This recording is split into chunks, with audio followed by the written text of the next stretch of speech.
watching News 12, serving Westchester and the Hudson Valley. Hey, thanks for joining us here on Weekend Daytime. I'm Matt Sampson. Well, Westchester has bred some amazing talents in the field of musical arts. We're talking Ella Fitzgerald, Don McLean, Wynton Marsalis, Mary J. Blige. Now there's a new name that could soon be on that list. We welcome Jessica Lynn from Yorktown. Thanks for coming in. Thanks for having me.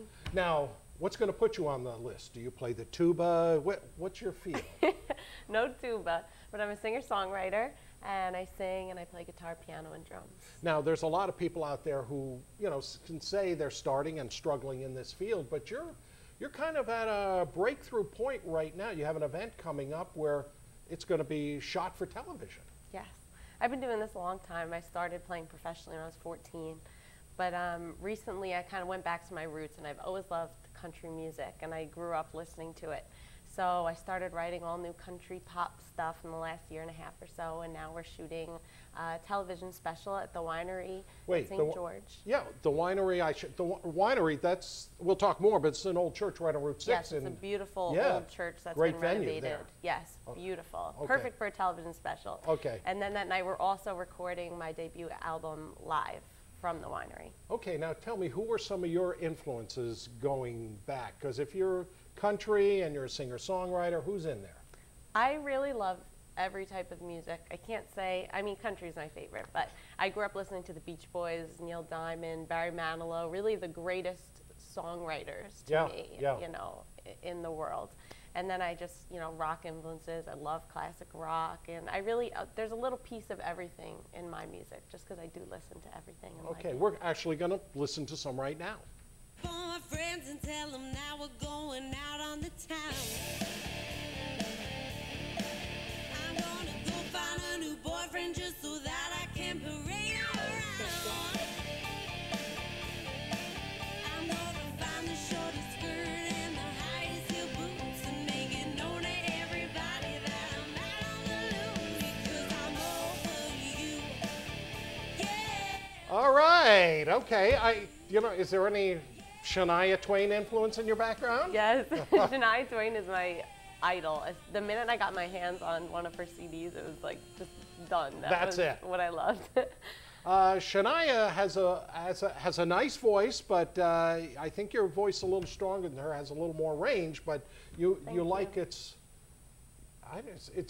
country, it's pop, but it's very funky. It's everything. It's a little bit of rock, a little bit of pop, and then on the album as well, there's going to be some really beautiful soft ballads. Like I said, I enjoy everything, so there's a mix of everything on there. Now, you're a solo act, but you have to have a band you can believe in behind you. Who's in there? I love my band. It took me a while, but I handpicked the best of everybody that I know. I went out to see local bands. Oh, I want that bass player. And I slowly built a powerful 13-piece band of some of the nicest people that I've ever met, and really some of the most talented. And you were talking about getting your start at 14 singing, but your music started long before that. It was maybe in your genes. Yes, both my parents are musicians and songwriters. So I grew up, from the time being 2 years old. They have videos of me playing and singing, and I feel so bad for them now looking back, because I used to make them sit there for hours on end every day and listen to me sing and put on like full productions, and of course I dragged my little sister along into that. So right now, I said you're poised in a breakthrough because you've drawn interest of music labels, and where do you have to get to? Because you were saying that you used to be in a band, but it was so hard to keep the band together, you kind of had to give that up. Yes.